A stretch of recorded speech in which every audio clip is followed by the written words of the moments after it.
Hello and welcome to the Daily Faded,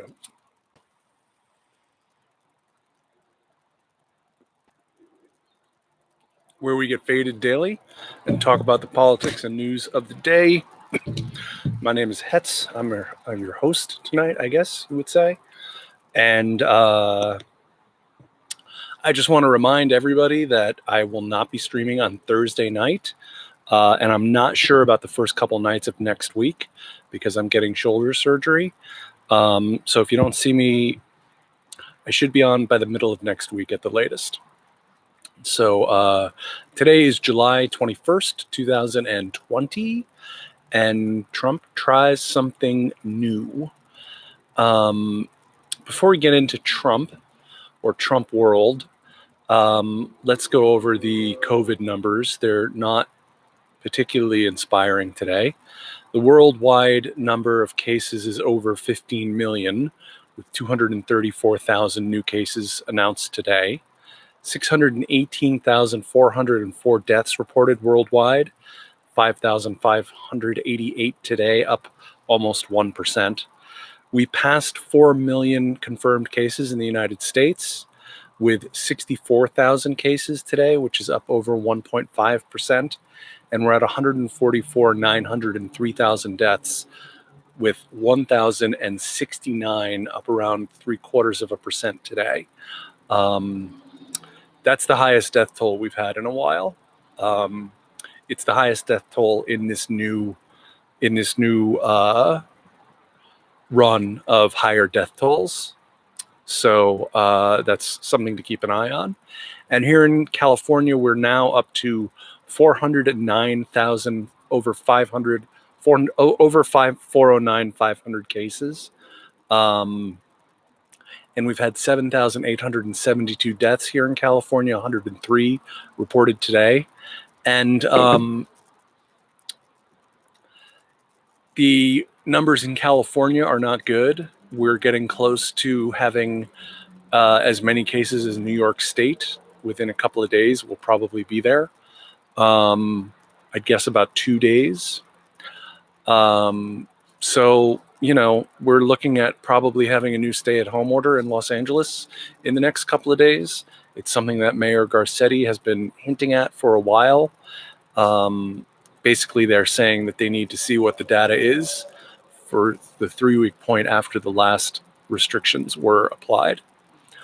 So before I get into Trump, just a little bit of shenanigans from Trump world.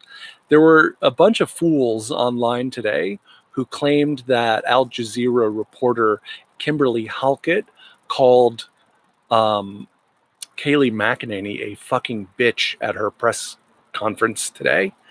If you play back the video, there's no way to confuse what she said. There's no way that she said fucking bitch. She clearly said you don't want to engage, and how people turn that into fucking bitch, I have no idea. She tweeted, "Thanks for asking. There's a lot of misrepresenting out there about that briefing. The answer to your question is I did not say she's a fucking bitch. What I said was, okay, you don't want to engage." Now, I think really all this represents is the need of Trumpy people to engage in their ridiculous conspiracy theories about the press and, the abuse heaped upon the president by the press. As he said to Chris Wallace the other day, people will remember about his presidency that he wasn't treated fairly. But all that said, Trump gave a press conference today that was, for the Trump era, somewhat reasonable. Now, don't get me wrong. He still called it the China virus. He still conflated case fatality rate with per capita death rate. Our case fatality rate is relatively good, but we rank 10 worst in fatalities per 100,000 people. So Trump can trot out the case fatality rate all he wants. We know what the truth is. Someone's car alarm is going off, which I'm sure is a great added feature for you guys at home. As always, please join me and have a smoke or a drink, whatever you may be indulging in this evening.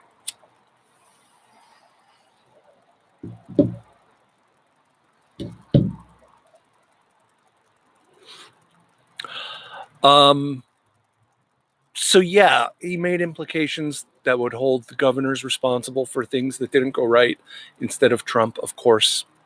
But he also said things are going to get worse before they get better. He read off a bunch of stats about things. He talked about the Sun Belt having real problems. He had charts on either side of him, like most of the governors in the country do when they give their press conferences. He implored people to wear masks, and passionately so. It was bizarre. Um, he stuck to the script. He took 5 questions and he was gone. I think this new Trump came about because of the poll that came out over the weekend that showed that Joe Biden was 20 points ahead of Donald Trump on who do you trust to handle coronavirus. I think they saw that number and they realized since coronavirus is the number one issue among voters by an overwhelming margin, I think they realized if they don't trust you on coronavirus, you're not going to get reelected because it's the number one issue. And they said you need to suck it up, read a script, go out there and act like the governors do, because the governors, even though they've made mistakes, Andrew Cuomo made mistakes with his terrible nursing home order. Gavin Newsom reopened too early, and yet they have extremely high approval ratings because they've been honest with their constituents, and Trump has not. So I guess they're trying a dose of honesty to see if he can regain some footing and some sense of being presidential and controlling this crazy pandemic. So we'll see. I would bet on about 3 days maximum that he can maintain it. If he can even maintain it that long, I find it highly doubtful that he can maintain it that long. And then in other news today, we found out that Trump asked the U.S. ambassador to the UK, Woody Johnson, to see if the British government would steer the British Open to Turnberry, his resort in Scotland. This happened in 2018. A British ambassador who was asked by the U.S. ambassador to do that was extremely upset because it was clearly a breach of ethics, and they reported it to the State Department, which of course means absolutely nothing. Like Mike Pompeo is going to hold Donald Trump responsible. And of course, it really gets at that point of this wasn't a major news story today, and we don't hold Trump accountable. This will come and go. Yeah, some people will talk about it. Maybe, I'm sure I saw Rachel Maddow tweeted about it today. So it'll get some talk, but then it will just become more of the filth underneath the overt corruption of the Trump administration. Which brings us to the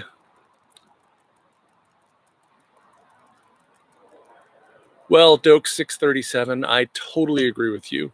I'm going to get into that right now. The White House and GOP, this is an article from Politico today. White House and GOP struggle to unite around virus relief plan. I'll leave you out all of the Politico writing and just hit the main points. Senate Republicans remain at odds over the payroll tax cut sought by President Trump. They appear to have made progress with the White House on pouring billions of dollars into expanding state-level testing capabilities. So it sounds like the White House wanting to take out the testing money is already out. The path forward for the payroll tax cut remains unclear. Rand Paul and Ted Cruz are complaining about spending too much money. Senate Republicans also don't appear ready to tie billions in new education aid to whether schools reopen, although schools that offer in-person instruction will be eligible for additional funds. Another round of targeted federal funds for the Paycheck Protection Program and direct payments of individuals, because of course they want to give more money to corporations, and the Paycheck Protection Fund has helped wealthier companies and wealthier corporations and corporations with big business bank accounts with the major banks. It all went to the advantage of those businesses and not to real mom and pop businesses. I think the fault lines between these senators are probably between the people who are running for re-election and the people who are not running for re-election, i.e. Ted Cruz and Rand Paul are not running for re-election. So this goes to, I think Trump actually, the only chance Trump has, and I think it's too late probably, but for these Senate Republicans who are facing re-election, the last thing they want to do is sign on to something that takes away money from all of their unemployed constituents. That's just crazy. And on top of that, we've been seeing a lot of editorials. There was one in Vox today. Ben Bernanke did an editorial last week or the week before about continuing those unemployment checks, and even an American Enterprise Institute economist that I saw earlier today was defending the argument of keeping the $600 payments going, because to take them out of the economy would mean less spending in the economy and have a downward deleterious effect. Besides, is it really possible that these people don't understand how the Fed works and how the Treasury works? The reality is we don't need to back all government spending, all deficit spending. We don't need to back it all with Treasury bonds. They don't need to be tied to deficit spending. And, even Alan Greenspan made that point totally clear to Paul Ryan in a congressional hearing where Paul Ryan was talking about Social Security running out of money, and Alan Greenspan, himself very conservative, was quick to point out that the U.S. government can't run out of money, that it will always be able to pay Social Security. Attacking school funding is ridiculous. Maybe we should pay stay-at-home parents who are having to do curriculum should be paid teacher wages. I also agree with online school in the meantime. Well, as a stay-at-home parent who is preparing to be a stay-at-home parent teacher, I would settle for a UBI. That would be nice. But yes, attacking school funding is ridiculous. And it also, I think it's good news that the Republicans are not interested in tying aid to whether schools open or not. I never thought that Trump threat was one that was worth taking seriously, but having it eliminated is a good thing. Having it taken out off the table early. As much as I think that top campaign aides were pushing Trump to do this new Trump routine that we saw today, I also think he's under a lot of pressure from Mitch McConnell, who really doesn't want to lose the Senate and really doesn't want to be taking aid away from Americans that need it. The Democratic priorities have been for a second stimulus check. Basically, their HEROES Act that they passed in May is their opening offer on the table, supposedly, which would involve a second stimulus check, limited debt and student loan relief, which I think is just about delaying payments. I'm not sure. I'd have to double check on that. Hazard pay for frontline workers, 6 more months of the COVID-19 unemployment benefit, which obviously they should do. Housing and food assistance. It's really important to be funding food stamps at this point in this economic and healthcare crisis. Nearly $1 trillion in aid for state and local governments, and turn PPP loans into grants, which actually I believe Steve Mnuchin testified before the House. I think it was Steve Mnuchin, and said that he thought they should be turned into grants. What I think is important is that the best policies that would really help us with this second Great Depression would be a UBI, so that absolutely everyone is covered and is okay. Having Medicare cover all COVID-19 treatments, which are averaging the median cost for COVID-19 treatment has gone up to $45,000 for a hospitalization. So we need to get all of that covered so no one has to pay for COVID-19 treatment. And, we need to extend rent and mortgage moratoria, and need a full federal paycheck guarantee program. And we also need to bail out excluded workers like undocumented workers and street vendors and various other classes of workers who didn't get any coverage and are suffering terrible economic hardship as a result of this pandemic and losing their jobs and all of this stuff. And look, I think all of these plans basically fall short because when you don't fix the underlying root cause problems in the economy, it's really hard to believe that the economy is going to rebound. So I really think all of this positioning by the GOP and Democrats for a next coronavirus bill, I think it's rearranging deck chairs on the Titanic. I think it's Hooverism at best. And we're really going to have to push, if Joe Biden can win, we're really going to have to push him to the left because we need these policies to really reinvent the economy and give everyone a fighting shot, give everyone a life of dignity, ensure everyone lives in a life of dignity in the United States. In other news today, the Massachusetts Nurses Association endorsed Alex B. Morse against Richard Neal, the chairman of the House Ways and Means Committee.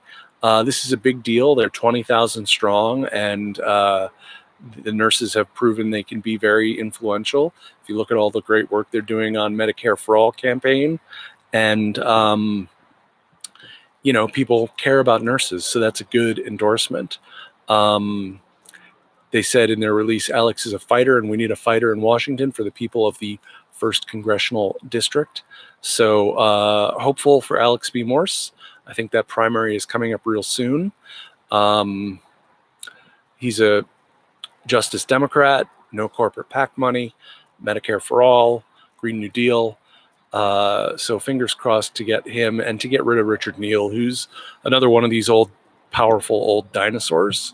If we got rid of Richard Neal, it would be a lot like Jamal Bowman upsetting Elliot Engel in New York, and of course the great upset of AOC upsetting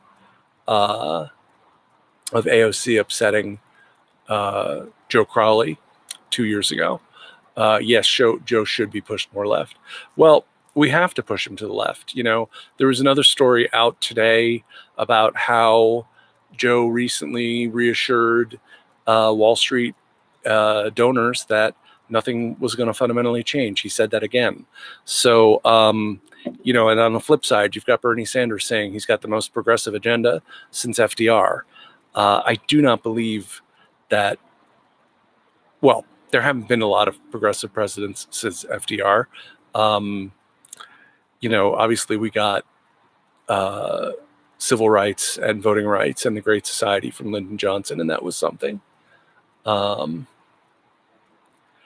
No write-in president has actually won an election. And the other thing, too, is that in most states, your write-in vote is probably a wasted vote because generally in most states, a candidate has to register as being willing to take write-in votes, which Bernie doesn't do. So no, there's no way a write-in campaign could get Bernie elected. But I do think, look, don't get me wrong, I'm not necessarily going to vote for Joe Biden myself. I would never vote for Trump. But I live in California, so I get to vote my conscience. And, I may vote for Joe Biden and I may not vote for him. I kind of see it both ways. But I do think it would be better for the left to be fighting Joe Biden than to be fighting Donald Trump. Now, another story today. Ted Yoho, Representative Ted Yoho, I think from Florida, had a interaction. Yeah, voting for Bernie is probably a wasted vote. But if it makes you feel better and you're not in a swing state, don't worry about it. And let's face it, most of us are not in swing states. So Ted Yoho had a little spat with Alexandria Ocasio-Cortez on the steps of Capitol Hill today. And he called her statement that increased crime was probably in New York City was probably directly linked to increased poverty since March. And somehow Ted Yoho found this objectionable and said it was disgusting. Then as he was walking away, he said, apparently to no one in particular, fucking, I think I got my AOC story and my Kayleigh McEnany story. One of them said fucking bitch. I'm not sure which one. Anyway, Ted Yoho says this, and there just happens to be a reporter from the Hill there who hears it. So, I'm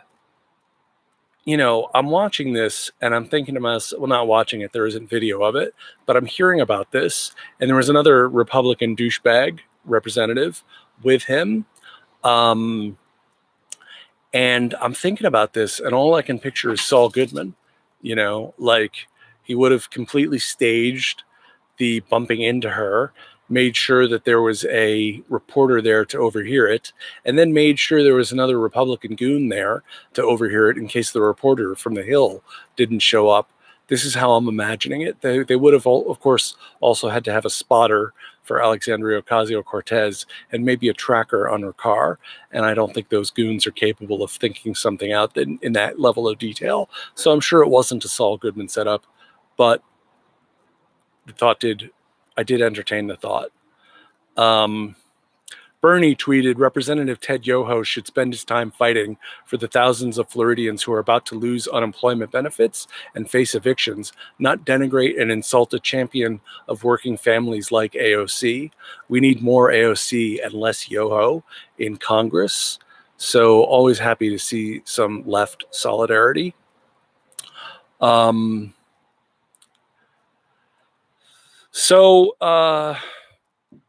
I think late yesterday, a CDC report came out, or they discussed a report. Hold on one second. Dog! I had to get my dog to shut up. They had a report that the number of people infected in different areas throughout the country is between as wide a range as twice the number that's reported and up to 24 times the number of reported cases. I think here in LA, we were in the 10 times the reported cases range. Jesus, it's hot out here and I'm sweating. Sorry about that.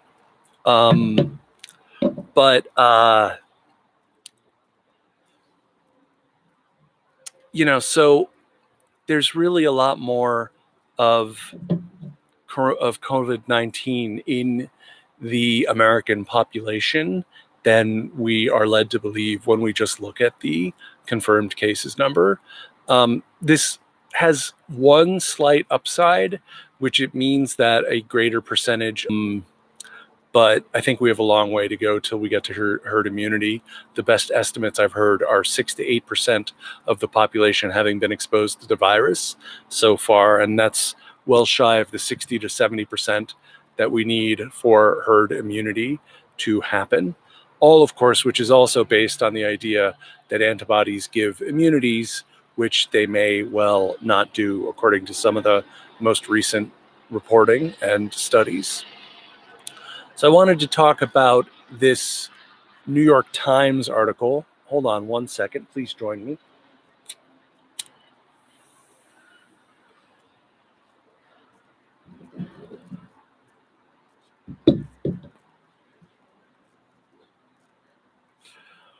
New York Times.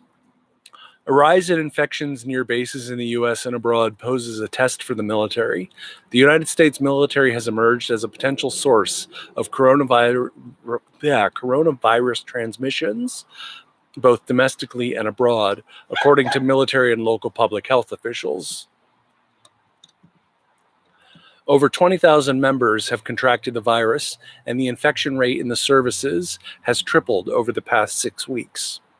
Cases are rising the most on military bases in Arizona, California, Florida, Georgia, and Texas, all states that have seen surges in infections, Jennifer Steinhauser and Thomas Gibbons-Neff of the New York Times reported. At a base in Okinawa, Japan, the U.S. Marine Corps has reported nearly 100 cases, enraging local officials who already have a tough relationship with the base to begin with. And in war zones such as Iraq, Afghanistan, and Syria, already awash with untracked cases, U.S. troops have contended with outbreaks of the virus within their ranks. Domestically, local officials in Georgia's Chattahoochee County, a sparsely populated area with high infection rates, traced the outbreaks to Fort Benning, the large training base there. And officials in California and North Carolina have also seen connections between military installations and communities. So I'd like to ask a question about our amazing fighting force. How can it possibly be, when we have the biggest, most powerful military in the world, when we spend more on our military than the next 11 countries combined, most of whom are our allies, and in an age of weapons of mass destruction, which includes biological weapons, I would like to know why the Army is not prepared to handle disease outbreaks among their ranks. I would think, given the possibility that they face biological weapons of some sort, that they would be prepared for that, but apparently they're not. Look, I don't trust anything that comes out of the military, so I'm not inclined to believe their numbers. I suspect there are many more cases in the military, and whether it's a question of testing or not, I'm not inclined to believe those numbers.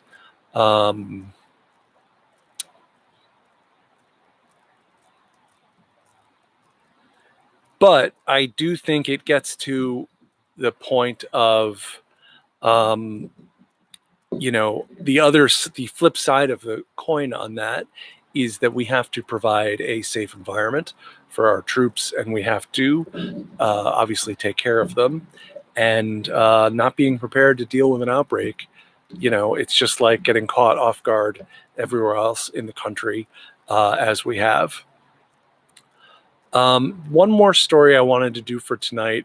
This is from the LAist, and this is looking at a very big issue that we're facing right now. No, there are no good structural purchases when it comes to military spending. That's why we need to cut military spending and redirect those funds into healthcare and education and services that people need. So this is from the LAist.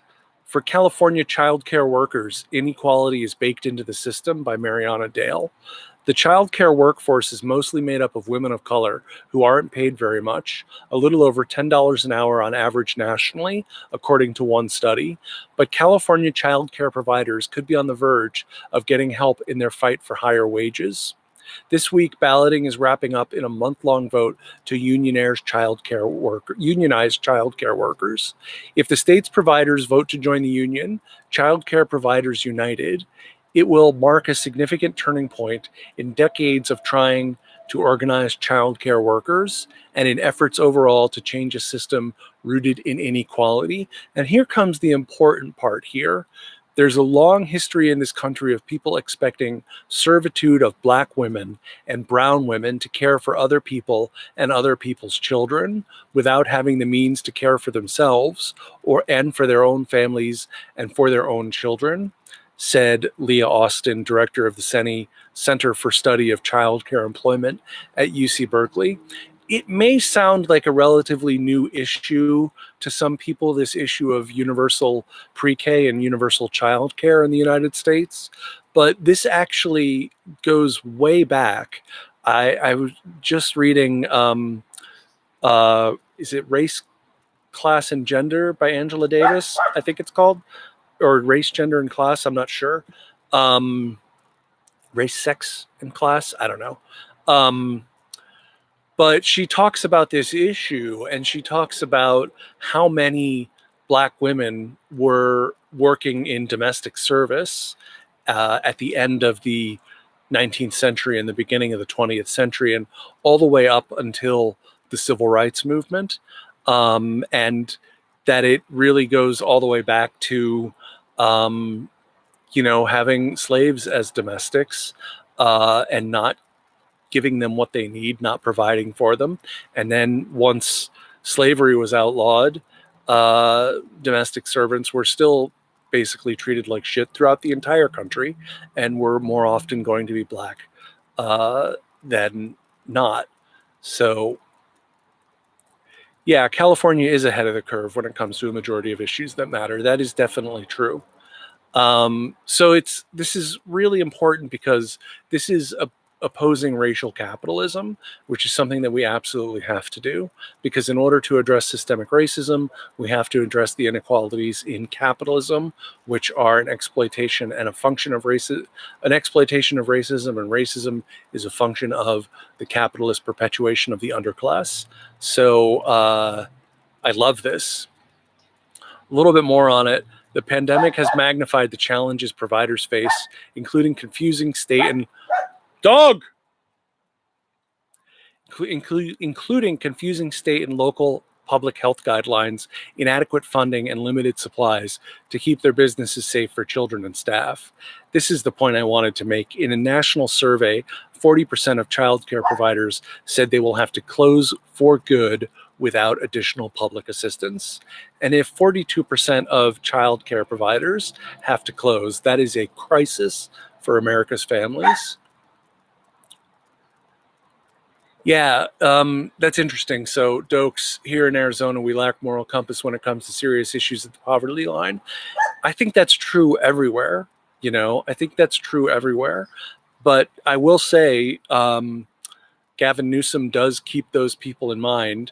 We're the only state that has passed aid for undocumented workers, for example. But of course, the state government of California cannot write checks the way that the federal government can. So anyway, that's it for tonight, guys. Thank you so much for checking me out. Again, I will not be live streaming on Thursday night, and I may not be back until next Wednesday after I have my shoulder surgery. So, and then even that, I'm not sure. Hopefully I'll be back next week. I'm going to be wearing a sling and driving myself crazy. So anyway, thank you so much for tuning in. Please hit subscribe and like, and I'll be back tomorrow at 8 o'clock Pacific. Thanks a lot.